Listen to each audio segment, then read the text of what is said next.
ძველი ტელეფონი, ძველი ხმები, ძველი გემო, ძველი ფერი, ძველი სურნელი, ძველი ჰანგები და აწმყოზე მომართული ძველი რადიო. რადიო იმედის ეთერშია ძველი რადიო ნინო მეუნარგიასა და მიხეილ მინოშვილთან ერთად. ძველი რადიო. ძველი რადიო მიშა და ნინო დაგიბრუნდით როზეტა გუჯეჯიანთან ერთად, ეთნოლოგი პროფესორია ჩვენთან. უღრმესი მადლობა რომ მოგზავნით. მადლობა. რაც შეეხება საუბრის თემას, ქართულ ტრადიციებზე ვისაუბრებთ, მე მგონი ეს ის თემაა, რომელიც ყოველთვის აქტუალურია, უშრეტი და ძალიან საინტერესო, ხო? 2025 წელი მობრძანდა, შესაბამისად, რა თქმა უნდა, საინტერესოა. ყველაფერი, ხო, არა მარტო ახალი წლის ტრადიციები, ხო? საქართველოს უამრავი ტრადიცია აქვს, მათ შორის არის ტრადიციები, რომლებიც დავკარგეთ, რომლებსაც ვინარჩუნებთ.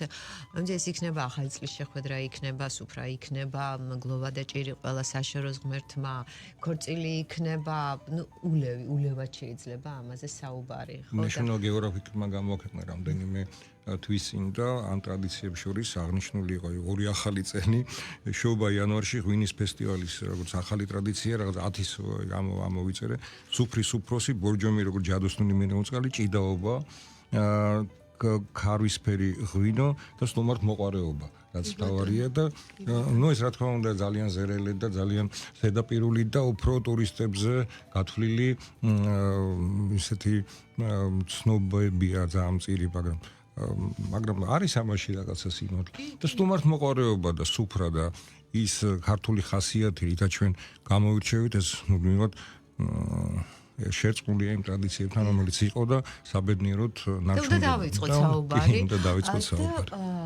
მე მგონი აი სულ რაც შეეხება ტრადიციებს ხო აი ამაღამ სვანეთში ნათლისღების წინადღეს ტრადიციული რიტუალი შეიძლება დავარქვათ სრულდება და რადგან ნათლისღება ხვალ არის მოდით ამით დავიწყოთ საუბარი. კი ბატონო, მუდამ საინტერესოა თქვენი ეთერი და მადლობელნი ვართ ეთნოგრაფები, რომ აი ქართული კულტურის პოპულარიზებაში გვეხმარებით. ტრადიციები მრავალგვარია. არსებობს, როგორც უკვე ბრძანეთ, მაგალითად, სტუმართმოყვარეობა, საერთაშორისო ტრადიცია, რეგიონულიც არის, ზოგადად კავკასიელებს გვახასიათებს. არის ტრადიციები, რომლებიც ისტორიული წყაროებით ძალიან შორეული წარსულიდან მომდინარეობს და ნაწილობრივ დღესაც არის გარკვეული ელემენტებით შემონახული. ჩვენსთვალწინ იბადება ახალი ტრადიციებიც, რაც აი ვთქვათ, მაგალითად, ღვინის ფესტივალი ბრძანეთ. ანუ ეს არის კულტურის ისეთი ელემენტები, რომლებიც თუ კი სოციუმი მის საჭიროებას ავლენს, იარსებებს კიდევ ძალიან დიდხანს. ან შეიძლება ძალიან სწრაფად გაქრეს და ისე რომ წესად ვერ იქცეს, ტრადიციული ცხოვრების ნაწილად ვერ იქცეს, რა თქმა უნდა. აი ხა რაც ბრძანეთ სარიტუალო ციკლი იწყება ხვალ ზემო სვანეთში ქვემო სვანეთშიც არის ეს ტრადიცია, ოღონდ სხვა სახელწოდებით და ოდნავ განსხვავებული თარიღით, ძველად მთელ საქართველოს ახასიათებდა. ხოლო თუ უფრო განვავრცობთ, ეს არის ზოგად საკაცობრიო მიწათმოქმედი ხალხებისთვის დამახასიათებელი და აი დღეს მაგალითად მსოფლიო კულტურული მემკვიდრეობის საგანძურად არის ქცეული მაგალითად მექსიკაში. მკვდართა დღე, ესე ეწოდება, მთელი 5 დღიანი ციკლი არის და აი უდიდესი ორი კულტურის შერწყმის შედეგია. ადგილობრივი ინდიელთა ტომების მიცვალებულთა დედოფლის ელემენტები შერწყმული, ანუ სინკრეტული სახით შემდგომ კათოლიკურ სულთა მოხსენიების დღესთან, რომელიც ნოემბრის დასაწყისში არის იმ კალენდრი.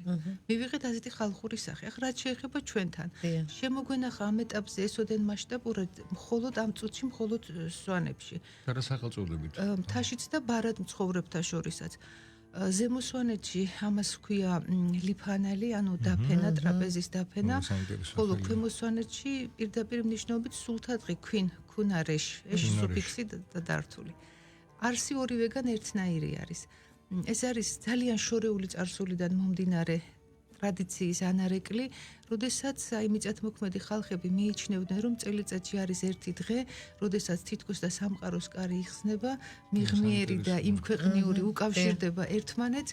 შემდგომ გავიდა ბუნებრივი ათასწლეულები და ქრისტიანული კულტურის გავრცელების შემდგომ ყველგან და მათ შორის საქართველოშიც არის კონკრეტული დღეები, როდესაც აი სულთამოხსენიების დღეები დგება საეკლესიო კალენდრით განპირობებული და აი ამის ხალხურ ვარიაციას წარმოადგენს ეს.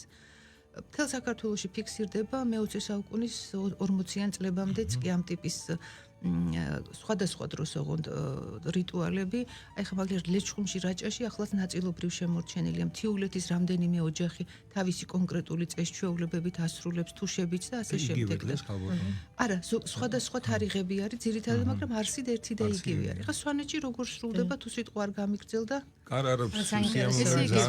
აი ზემო სვანეთში ნათლისღების წინა დღეს, როდესაც არის ზოგადად მძიმე მარხვა, ხალხურად ამას ეწოდება ადგომ, ანუ აღდგომა, სახლი და კარმიდამო საგულდაგულოდ დაკრიალდება, დაიწმინდება, ოჯახში სიმშვიდე უნდა სუფევდეს აუცილებლად და ოჯახის უფროსი გნებავთ ქალი, გნებავთ მამაკაცი მიდის სასაფლაოსთან, რომლებიც ძველად ძირითად ეკლესიებთან მდებარეობდა, მერე ადგილმონაცვლეობა ხდება, იზრდება ეს მოგეხსენებათ და აი ზედაშის ნაირ სახეობით, რომელიც თუ ღვინო არის, წითელი ღვინო თუ არა და ვთქვათ მას ჩაენაცვლო ზოგჯერ ნათავედი არაყი, აი ამის დაწვეთებით და ლოცვით მოუხმობს თითქოს დასულებს ოჯახისაკენ.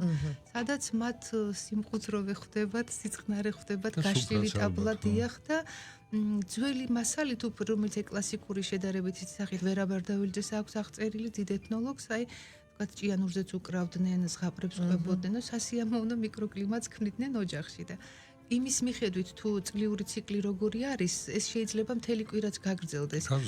ანუ როგორ ხდება, ესე იგი ნათლისღების წინა ღამიდან იწყება და მომყოლ შემდგომ პირველ ორშაბათამდე უნდა გაგრძელდეს. ეს წელს ძალიან მოკლე დრო არის, ურამდენიმე დღე გამოდის, ორი ფაქტობრივად. აი ხალხური რწმენა ამგვარი არის, რომ როდესაც ეს დრო ძალიან მოკლეა, ის შეიძლება მაინც და მაინც სასურველი წელი არ იყოს. ანუ აქაც თქვათ აი დაბედების ელემენტები, ეს უძველესი დროიდან მომდინარე ცოდნა არის ხალხური მოგეხსენებათ, რასაც თქვათ აი რელიგიასთან კავშირი არ აქვს.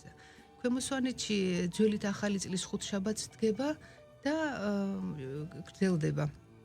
ანუ თარიღში არის ოდნავი აცდენა. შინაარსობრივად ერთი და იგივე და იმ ბოლო დღეს ხდება ამ სულთა ისევ ესეთი შესაბამისი რიტუალით გაცილება, თეთრებში შემოსილი თეთრი მანდილით შუახნის ასაკს გადაცილებული მანდილოსანი, აი ამ აწვეთებს ამ ზედაშეს ხელთ სანთელი უჭირავს და მადლობას უხდის და ქრისტე ღმერთს ეხვეწება, რომ ქრისტე მაცხოვა, რომ სადაც შემბრძანდებოდე, სადაც ბამბა იყოს დაფენილი, თაფლი წვეთავდეს, იქ ამყოფე ჩვენი ისულები.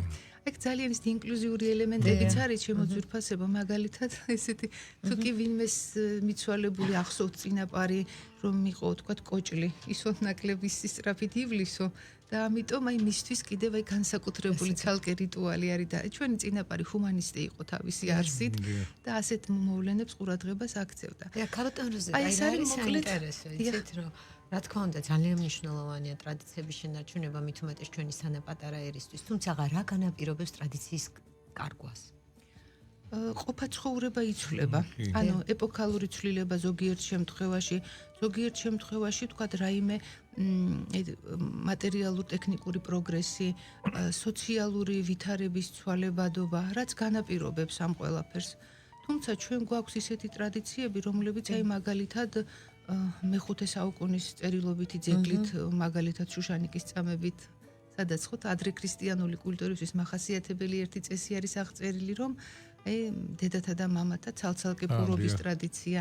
აი დღემდე საქართველოს მთიანეთში ლხინისა და ჭირის სუფრაც აი ამ ტიპით გადანაწილდება ხოლმე გენდერული ნიშნებით. ძალ-მამამთილის ურთიერთობაც. ეს საერთოდ ზოგადად ბევრი ხალხისთვის დამახასიათებელი არის მორიდების დამოკიდებულება, ამას მეცნიერებაში განრიდების წესი ეწოდება, პატივისცემის დამოკიდებულება რძლის მხრიდან, მამრობითი სქესის ნათესავები ოჯახში, მიმართვის გარკვეული სიმბოლური ფორმები, ან საერთოდ სახელის ტაბუირება და ასე შემდეგ. ამაში ვთქვათ, აი ჩვენ და სხვა კავკასიელები გავართ ერთმანეთს, ანუ შეიძლება იყოს რეგიონულ ტრადიციად მივიჩნიოთ. ბევრი ასეთი საინტერესო ფაქტი არის.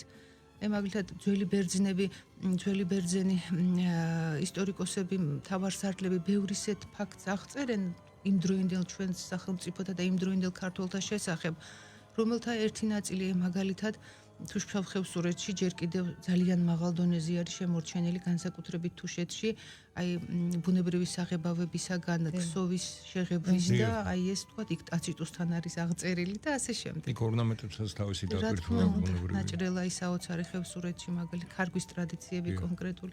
ბევრი რამ, ანუ ეს ტრადიცია შეიძლება ვლინდებოდეს მატერიალური კულტურის პროდუქტის შექმნაში. მაგალითად მშენებლობის ტრადიცია, მაგალითად კოშკური არქიტექტურა, რაც ჩვენ გვაქცევს აი მედიტერანული ცივილიზაციის წიაღიდან წამოსულ ხალხად, რის გამოც ერთ-ერთი ნიშანი ეს არის. შეიძლება იყოს სულიერი კულტურის ელემენტები, დღეობები, რწმენა წარმოდგენები, შეიძლება იყოს ეთიკის ნორმები, ეტიკეტის ნაწილად შეიძლება იყოს აღზრდის ტრადიციებში, ანუ როგორც სულიერ სოციალურ, ასევე მატერიალურ კულტურაში ვლინდება ტრადიციები. და ზოგი ინარჩუნებს ხანგრძლივად თავის არსებობას, ზოგიც სამწუხაროდ მალე ქრება. აი ნახეთ, ზოგი ინარჩუნებსა და რაც შეეხება ლხინის ტრადიციას და გლოვას, საქართველოს კუთხეებს თუ გადავავლებ თვალს, დავუშვათ რომელმა კუთხემ შეინარჩუნა ლხინის ტრადიცია, წესჩვეულება, გლოვის და კიდე სხვაობა მთასა და ბარს შორის ამ ტრადიციებს. განსხვავება საინტერესო. მართალი ბრძანდებით, რომ აი ეს შეკითხვა მთა და ბარი დიქოტომიური, იმიტომ რომ მთა ბუნებით კონსერვატულია თავისი, უფრო შესაბამისად ბევრი ელემენტი იქ უფრო ხანგრძლივი დროით ახერხებს არსებობას. დიახ და აი გლოვისა და ლხინის ტრადიციები, ხა ნახეთ, აქაც გარკვეული ნოვაციები ჩნდება უკვე. დიახ. თუ კი სუფრის ტრადიციები ორივე ფაქტის დროს იყო საოჯახო სასოფლო უბნის მხარდაჭერით ამ ტრადიციული სოციალური სოლიდარობის ნიშნებით აღჭურვილი იყო, ახლა უკვე ვხედავთ რა ვითარებას, რომ უმრავლეს შემთხვევაში ეს ხდება უკვე შესაბამის სალონებში და კონკრეტულ სარიტუალო სახლებში. ის კი არა, აი უკვე ნახეთ ჩვენშიც შემოდის როგორი ჯერ ნოვაცია ეს ახალი ტრადიცია შეიძლება ითქვას. დიახ, რო აი როდესაც თქვა აი მიცვალებულის გადასვენება სარიტუალო სახლში, ესეც უკვე ხშირად გვხდება. ესე იგი, აი სოციალური ურთიერთობების ამ ორ სეგმენტს გარკვეული ცვლილებები უკვე ეტყობა და შეიძლება მალე თითქმის დავკარგოთ ეს კულტურული გამოცდილება. თუმცა სუფრის წარმართვის ტრადიციაში აი ორივე ლხინის და ჭირის დროსაც ჯერ კიდევ ეს ტრადიციული ნორმები მოქმედებს. ეს არის სუფრის წალცხოლის წესი, ტრადიციული სარიტუალო საგრძელების რაოდენობა. რასაკვირველია. ეს ჯერ კიდევ ინარჩუნებს თავის, ასე ვთქვათ, და გავლენას სოციუმზე. ჯერ ცოცხალია. ასაგები. ნახოთ, როგორ წარიმართება. კი ბატონო, და არა შეეხება ქორწილის კონკრეტულად ახლა სუფრაზე და ლხინზე ვისაუბრეთ, მაგრამ დამეთანხმებით ალბათ, რომ ერთ-ერთი მნიშვნელოვანი ტრადიცია. რა თქმა უნდა. თან როცა ეს არის რაღაც ბედნიერების, ხო, ასე ვთქვათ, ტრადიცია, რა შეიცვალა, რა შევინარჩუნეთ და რა უნდა გავაკეთოთ, რომ დაუშვათ ეს ტრადიცია არ დაიკარგოს. და კუთხეებიც მიხედვითაც, ხო, აი სად რომელ კუთხეში ქორწილის როგორი ტრადიცია. სპეციფიური მხარეებია. ძალიან მნიშვნელოვანი მომენტია ეს ადამიანის ცხოვრებაში მოგეხსენებათ, ჩვენ ძველი წყაროები გვაწვდის ინფორმაციას თუ როდის და ვის შორის იყო ქორწინება დაშვებული, როგორ ხდებოდა ამის ლეგიტიმაცია, ეს ოჯახის თანხმობა მშობლების აუცილებლად მსგავსი რელიგიის მიმდევარნი უნდა ყოფილიყვნენ, ან თუ თქვათ მაღალი არისტოკრატიული წრე იყო, მაშინ ან სიძეც და პატარძალიც ხდებოდა იმ რელიგიის მატარებელი. კლასობრივი თანასწორობის. აუცილებელი იყო ეს, იმიტომ რომ ეს დღესაც ასე არის საერთაშორისო მონარქისტულ საზოგადოებებში. აი მაგალითად თუ კი სიძე შემოდიოდა სამეფო კარზე, მაგალითად კორნიის სულთნის ვაჟი ხდებოდა მართლმადიდებელი ქრისტიანი რუსუდანის მეუღლეს გულისხმობ და ასე შემდეგ და უფრო რეგულირდებოდა ასაკობრივი მაჩვენებლებიც, ანუ ეკლესია განსაზღვრავდა ქორწინების თარიღს, იცვლებოდა. იყო დრო, როდესაც თქვა 10 წელიც კი დაშვებული იყო საქორწინო ასაკაც, შემდგომ 12 წელი, 14 წელი. ეხლა დღევანდელი კანონმდებლობით ქართული ეს არის 18 წელი, სხვა ქვეყნებში შედარებით განსხვავებული ზღვარიც არსებობს და ასე შემდეგ და აუცილებელი იყო ასეთ შემთხვევაში ეს ორი გარემოება, რომ მშობლების თანხმობა ორივე მხრიდან და რელიგიური წესის აღსრულება, ანუ ჯვრისწერა. გქონდა ძალიან საინტერესო მრავალფეროვანი ხალხური გამოცდილება უკვე ეთნოგრაფიული მასალით ამა თუ იმ მხარეში. ხშირ შემთხვევაში ზოგიერთ შემთხვევაში ქორწინება შეიძლება მომხდარიყო აი მხოლოდ თქვათ უფროსების ჩარევით, რჩევით, შესაფერისის ძიებით. შეიძლება და დამხმარე პიროვნებას ჩარეულიყო ამ ურთიერთობის მოწესრიგებაში, შეიძლება სიყვარულით და მრავალგვარი პირველი ეს იგი ხელისთხოვნის ტრადიცია. ხა ბევრს ხელისთხოვნა ტერმინი გათხოვება რაღაცნაირად დამამცირებელი ტერმინი გონიათ. ამ დროს ეს არის ძალიან მშვენიერი სიმბოლიკის მატარებელი, ანუ ხელისთხოვნა, ანუ ქორწინებისთვის თანხმობის თხოვნა მამაკაცის მხრიდან ქალისადმი და აი ეს როდესაც ორივე ოჯახი თანახმა იყო, პირველი გარკვეულ თარიღს დათქვამდნენ და პირველი ქორწილი გაიმართებოდა ქალის ოჯახში, ქალის სოციუმში. აი აქედან ქალის მაყრიონი, ძირითადად ახალგაზრდები ძალიან ლამაზი ფორმატით თეთრ დედოფალი მიაბრძანებდნენ საქმროს ოჯახში და იქ უკვე მთელი 3 დღით საქორწინო სუფრა იმართებოდა. შემდგომ მოშინაურდებოდა პატარცალი, დედამთილი მულინა, ნათესავები საიყვანდნენ წყაროზე, ანუ მისი იმ ახალ სოციუმში ინკორპორაცია ხდებოდა და მე უკვე იმ სოფლის წარმომადგენელი ხდებოდა ეს ქალი. სხვათა შორის აი ეკაც ქალის უფლებებს რომ ძალიან ვიცავდით ქართველი მთიელები, ამაშიც ჩანს რომ საქართველოში ქალს ქორწინებით ქალის სოციალური უფლებები კი არ კნინდებოდა, როგორც მაგალითად დასავლეთ ევროპაში, სადაც ქალის მთელი მზითვი ხდებოდა მეუღლის ქონების ნაწილი. ჩვენში ეს ყველაფერი ქალის ქონებად ვერ რჩებოდა და იმატებდა. ანუ განკარგვაში გადადიოდა, სრულად მისი იყო, ეს იმატებდა, თქვათ თუ სამიძრო ხავდა, მისი მონაგებიც ხუმრავდებოდა წილაწრივ, ეს სულ ამ ქალის ქონება იყო. მე უკვე ამ ქალის გარდაცვალების შემდეგ მისი შვილების მფლობელობაში გადადიოდა. თუკი განქორწინების საკითხი დადგებოდა, ხო, ამას ცხადია გადაწყვეტდა ეკლესიაც და თუ სხვა გზა არ იყო განქორწინების შემთხვევაში, ქალი მთელი ამ თავისი ქონებით ურთ მოდიოდა. მამის სახლში, ძმის სახლში, ისე რომ მას ამ კუთხით ვერ დაჩაგრავდა ვერავინ. და თუ დაუშვათ ის მეუღლის მონაპოვარი იყო რაღაც შვილებს ეს ქართული სამართლით ძალიან კარგად არის ყოველი დეტალი მოწესრიგებული, შვილების მფლობელობაში აუცილებლად. ანუ არც ქალბატონები და არ შვილები არ იჩაგრებოდნენ. ანუ შვილების უფლებები დადგება დედიდან გამომდინარე. აუცილებლად ძირითად თემას, მაგრამ ერთ კარგ ფაქტსაც გაგაცნობთ, აი ის კი არა, აი ქართული სახელმწიფო სამართალი ცნობდა ესეთ საოცარ მუხსაც კი რომ თუკი ოჯახის მარჩენალი დაიკარგებოდა, დაიღუპებოდა ან სულაც გაქრებოდა, არ იცოდნენ სად იმყოფებოდა, მას თუ ყავდა მევალეები, მაგრამ შვილები იყვნენ მცირეწლოვანი, ვერც ერთი მევალე ამ ოჯახს ვერ მოსთხოვდა ვალის გადახდას შვილების სრულწლოვანებამდე. ახლა შევადაროთ ეს ჩვენს დღევანდელ საბანკო სისტემას და მის სისასტიკეს, რაოდენ უფრო ჰუმანური იყო ძველი ქართული საზოგადოება, ვამბობ რომ სამწუხაროდ. განსხვავდებოდა ევროპულისგან ხო თავისი ჰუმანურობით და თუნდაც ქალბატონებისადმი დამოკიდებულებით. ბევრი კუთხით ჩვენ ძალიან წინ ვიყავით ამ თვალსაზრისით წასული. აი მიწის ფლობის უფლებაც კი ქონდა ქალს მთიანეთში. მიწას თუ გადასცემდა მას მზითვი ეს იყო მისი შემდგომი სოციალური ცხოვრების, მატერიალური ცხოვრების გარანტი, უზრუნველყოფა. ანუ ის არ დარჩებოდა ხელფეხშეკრული და სასოწარკვეთილი. მას თუნდაც აი განქორწინების შემთხვევაშიც გარკვეული სარჩო საბადებელი უკვე ჰქონდა, რომლითაც მისი ბაზისურ ახალ ცხოვრებას შეძლებდა და დაიწყებდა. თუმცა განქორწინება ეს არ იყო მისასალმებელი და სასიამოვნო, ეს იყო უკიდურესი გამოსავალი, გარკვეული მიზეზები, როდესაც არსებობდა.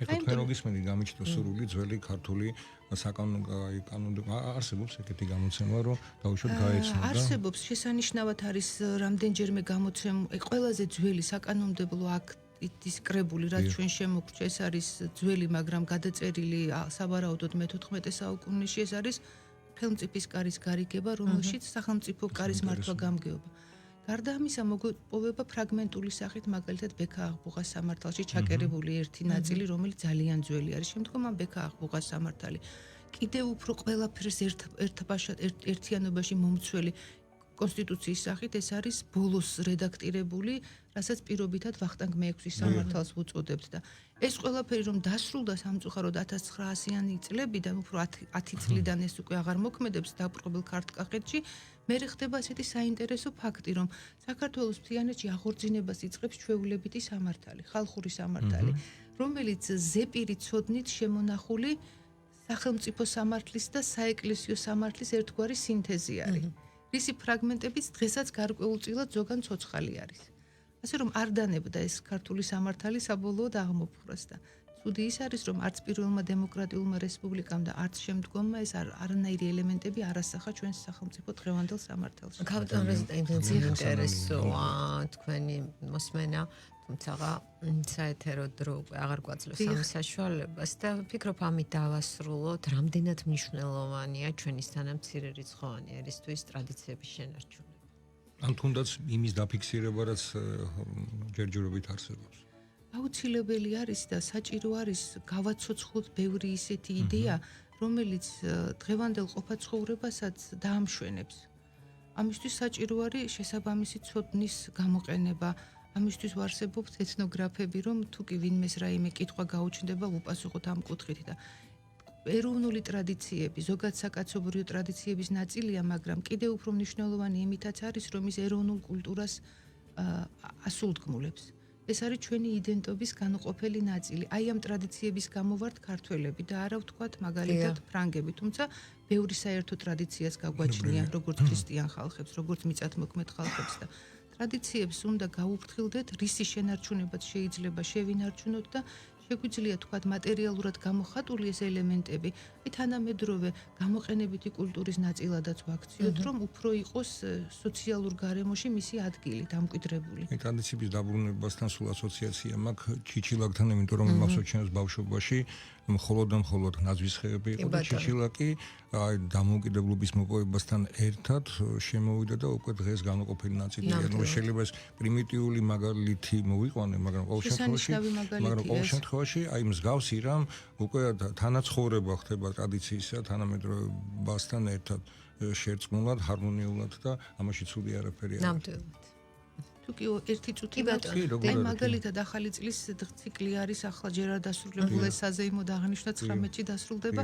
აი მაგალითად თელ ევროპაში განსაკუთრებით აი მართლმადიდებლურ სამყაროში ამ დღეებში მათ შორის ეკლესიებშიც მიაქვთ წმინდა ბასილის სახელობის პურები. აი ამის ძალიან მდიდარი გამოცდილება გქონდა ქართველებს. რატომ არ შეიძლება რომ აი დღესაც საცხობებში, კაფეტერიებში ეს ტრადიციები აღდგეს, თუნდაც ბავშვებისთვის რასახალისო იქნება ნაირგვარი ბასილას კვერები, ან აბრამიანის ტაბლა, აი ესეთი ელემენტების გაცოცხლება შეიძლება ყოფაში. თავარია იყოს მონდომება და ცოდნა. მე ვფიქრობ არიან ოჯახები, სადაც ეს ძალიან ცოტაა, მაგრამ მსგავსი რამ ანუ თუმცა რაც უფრო მასიურად მოხდება ეს და ვფიქრობ ძალიან ლამაზი და საინტერესო და დამკვიდრეს ძალიან ლამაზად ჩაეწერება, ასე ვთქვათ, ქალაქურ ყოფაში რატომ არის. ძალიან ისე ჟღერს, მაგრამ ყოველ შემთხვევაში ამის გამზეურება და სახალხო ჩვენებაც უკვე ერთგვარად მაგალითი იქნება ბევრისთვის და ლამაზი ტრადიციები უნდა შევინახოთ, იმიტომ რომ დავჩეთ ლამაზი ქვეყნის ლამაზი მოქალაქეები და ჩამთელი მოქალაქეები. დიდი მადლობა. ისურვებთ წარმატებებს და კვლავ გელოდებით ჩვენთან. როზეტა გუჯეჯიანი, ეთნოლოგი პროფესორი იყო ჩვენი სტუმარი და კვლავ რა თქმა უნდა განვაგრძობთ ეთერს და სულ ცოტა ხანში დავაანონსოთ უკვე კიდე საინტერესო სტუმარი შემოგვეერთდება, ციცი გურიელი პროზაიკოსი. ასე რომ დროებით მადლობა. უღრმესი მადლობა.